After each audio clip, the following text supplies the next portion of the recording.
One of the only reasons why Asians in the Western Hemisphere have not organized is because we have hated our Asian image. Because the image of Asians have been in the hands of people who have created an image that is negative and hateful. And it's been negative and hateful to us. We haven't wanted to identify with it. One of the tricks that the White West they use is mind control to make us hate ourselves. They project the image of Asia negatively. They project the image of Asians negatively. It's projected always in a negative picture, in a negative light.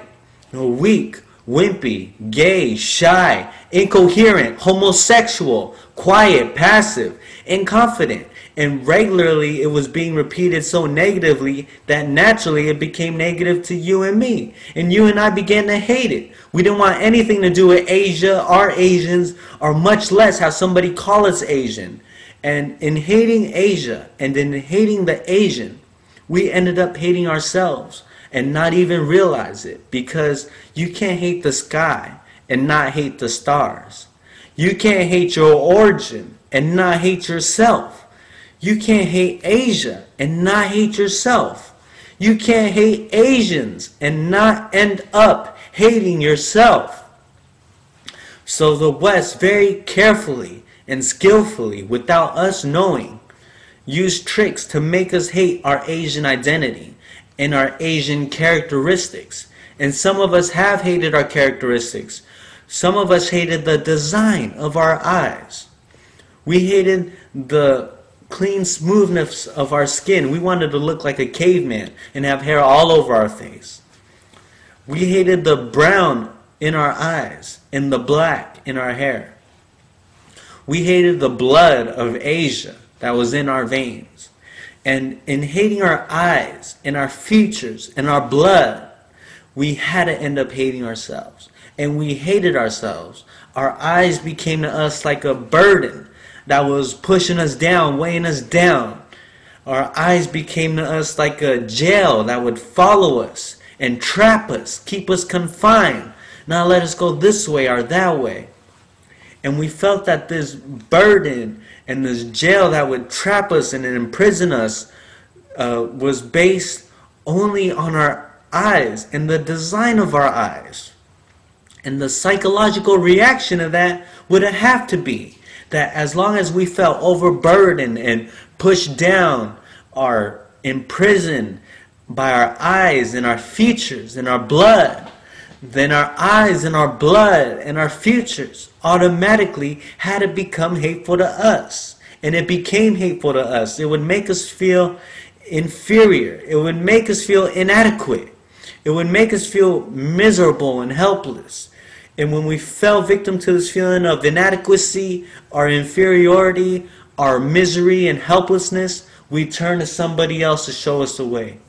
We didn't have confidence in another Asian man to show us the way, or Asian people. Back then we didn't. We didn't think Asian people could do anything.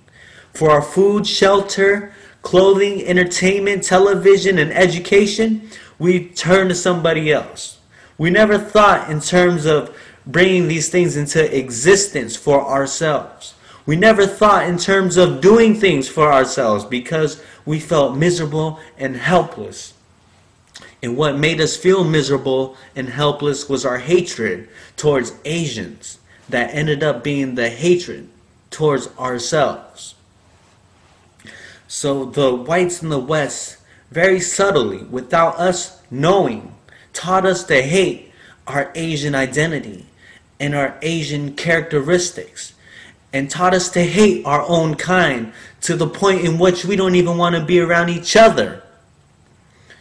So now, instead of us trying to change the way white people and black people look at us, instead of us running around here trying to please these white people, the same white people that turned us against each other, the same white people that turned us against ourselves, instead of that, now we are changing the way we view ourselves. We are changing the way we look at ourselves and how we feel about ourselves. And we're becoming sociable and likable among our own kind. And now we are viewing our eyes as a sign of handsomeness.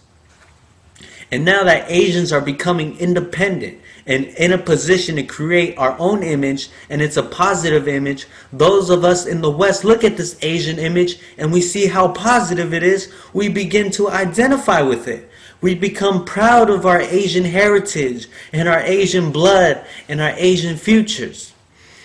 And this is what's beginning to make the Asians in the West develop more race pride. And as this race pride is developed, it has the tendency to make us want to unite together and work together. And this is what the whites in the West have been against. So instead of us changing what white people and black people, instead of us trying to change the white people and black people's mind, we have to change our mind about ourselves. We have to change our knowledge about ourselves. For instance, if Asian people used to think they weren't able to do things on their own. So because of that, we thought that we could only get jobs from the whites, our food from the whites, our clothing from the whites. But if our people, if our kind could be cured of this self-hate mentality that's been indoctrinated in us by the whites, if we could be cured by this self-hate mentality, then we would realize just as the whites could do things for himself and his kind. If we could be cured of this mentality, then we'll realize that we could do things for ourselves and our kind.